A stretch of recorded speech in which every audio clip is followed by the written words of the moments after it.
Imagine you're in a spaceship. You point it in one direction, hit the gas, and decide you will never, ever turn around. You fly past the moon, past Mars, past Neptune, and wave goodbye to the sun. You pass the edge of the solar system, then the edge of the Milky Way, then the space between galaxies where nothing still somehow contains more stuff than your brain can comfortably handle. You keep going. So, what happens next? Do you eventually slam into a cosmic wall like a character in an old video game? Or do you just keep going forever? Today we're talking about the infinite universe. The idea that space might go on without end. And if it does, reality gets very weird. But first, we need to fix one of the biggest misunderstandings humans have about the universe. The part we can see is not the whole thing.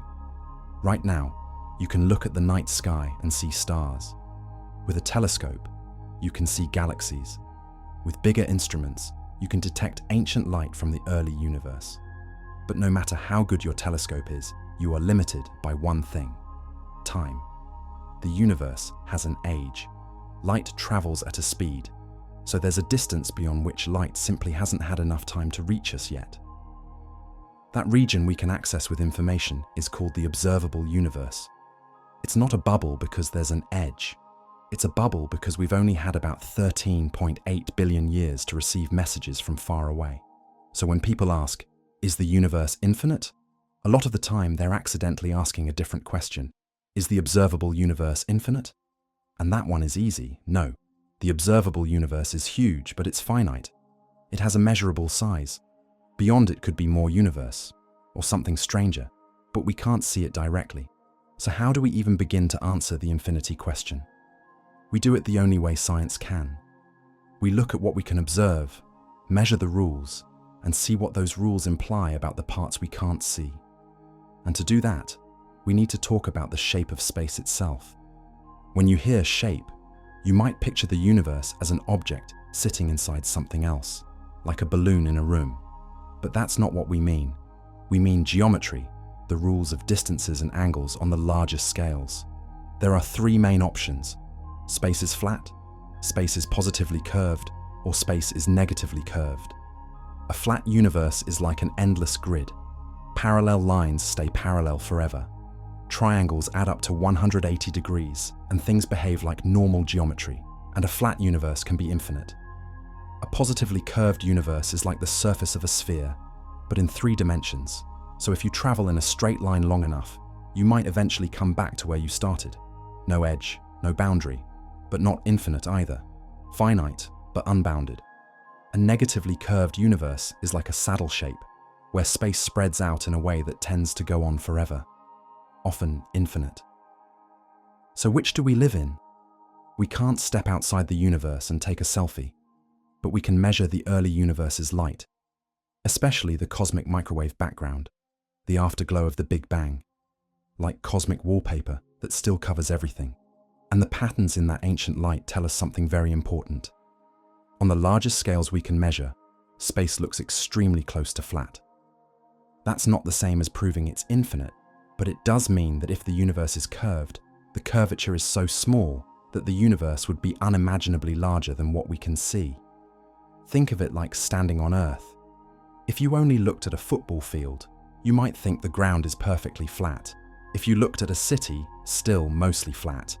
If you looked at a whole continent, you start to notice the curve. If you could see the entire planet at once, the curve is obvious. Now imagine a universe that is curved like a sphere, but so massive that the entire observable universe is just a tiny patch of it, a cosmic football field. In that case, space would look flat to us, even though it's technically finite. So right away, we have our first big conclusion. Even if the universe is not infinite, it might be so big that it behaves like infinity for anything we can ever do. Okay, but what about expansion? Because the universe is expanding. Galaxies are rushing away from each other, space is stretching, and people often hear that and imagine the universe expanding into some outside emptiness, like a balloon inflating into a bigger room.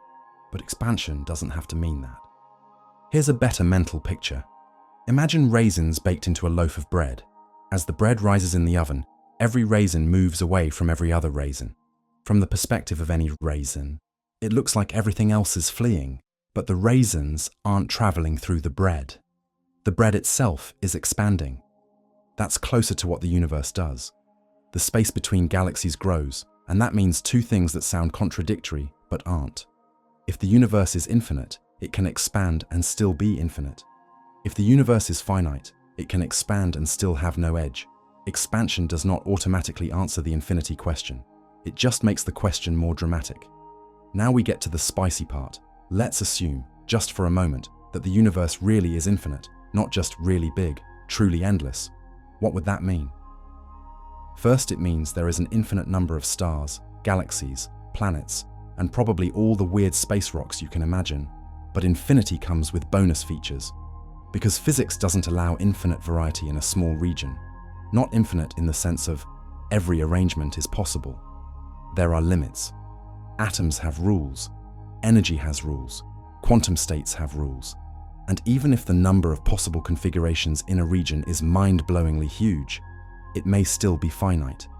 So if the universe contains an infinite number of regions, and each region has a limited number of ways to arrange matter, then patterns should repeat. Not often, not nearby, but eventually. Somewhere out there, far beyond the observable universe, there could be a region of space almost identical to ours. Same kind of galaxy, same kind of sun, same kind of Earth. And if you push that idea hard enough, you get the famous, unsettling conclusion. In an infinite universe, there might be another you living a life extremely similar to yours, not because fate is magical or reality is scripted, but because in infinity, rare stops meaning never. Now, before you start planning a road trip to meet your cosmic twin, two warnings. 1. The distances involved would be so stupidly enormous that far stops being a meaningful word, numbers with more zeros than you could write in your lifetime. And 2. Even if there are repeating patterns, that does not mean everything you can imagine exists somewhere, because infinity doesn't guarantee all possibilities. There are infinite numbers between 1 and 2, but none of them are 3. An infinite universe can still be constrained by rules.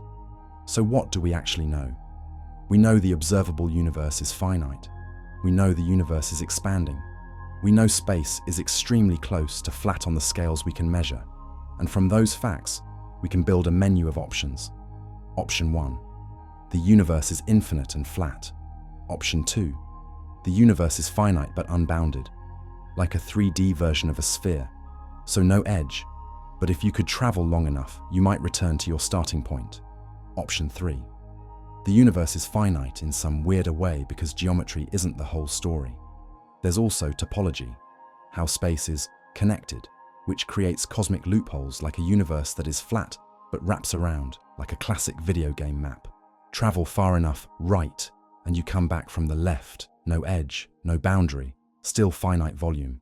And this isn't just random. Scientists have looked for evidence by searching for repeating patterns in the cosmic microwave background, like seeing the same patch of ancient light from multiple directions. So far, we haven't found convincing evidence, but not finding it doesn't prove it's not there. It might be larger than what we can observe. And this is where the infinite space question starts to feel unfair, because to prove the universe is infinite, we'd need to show it doesn't wrap around no matter how far you go. But we can only observe a finite region, so the universe could be infinite and we'd never know. Or it could be finite but enormous and we'd never know, which is honestly kind of poetic. Now let's tackle the classic question. If the universe is finite, what's outside it?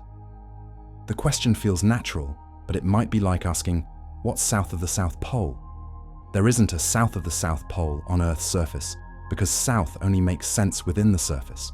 When you hit the South Pole, the concept breaks, and in the same way, outside the universe might not be a place. It might be a sentence that doesn't actually point to anything real, but humans love edges, we love boundaries, and our brains evolved in caves, not in four-dimensional geometry. So when the universe refuses to give us a clear wall to stand next to, we get uncomfortable. And that discomfort is kind of the whole story of cosmology. We keep trying to build a picture that feels intuitive, while reality keeps doing math in the background. So, is the universe infinite? Here's the honest answer. We don't know, but we're not clueless. We've narrowed the possibilities. We have measurements. We have models that match observations insanely well, and every year we tighten the constraints. Right now, the universe appears so close to flat that if it's finite, it's probably far bigger than we can see. And if it's infinite, then infinity is not a poetic metaphor, it's a physical fact. And either way, the universe is already far beyond what your brain was designed to handle. So let's go back to the spaceship. You point it in one direction and fly forever. If the universe is infinite, you never reach an edge, just more galaxies, more darkness, more time. If the universe is finite but unbounded, you still never reach an edge. You just loop in a cosmic prank that makes straight line mean something different than you thought. In both cases, the universe doesn't end like a storybook. It continues like a question. And the weirdest part is, no matter how far you go, you're still not traveling out of the universe. You're traveling deeper into it. So the real question isn't just, is space infinite? It's, are we okay living in a universe that may never give us a final answer? Because right now, standing on this tiny planet, inside this thin layer of air, staring into an ocean of space, it looks like the universe might go on forever. And if it does, then somewhere, impossibly far away, another civilization might be asking the exact same question. And just like us, they're trying to imagine infinity with a brain that was built to count berries.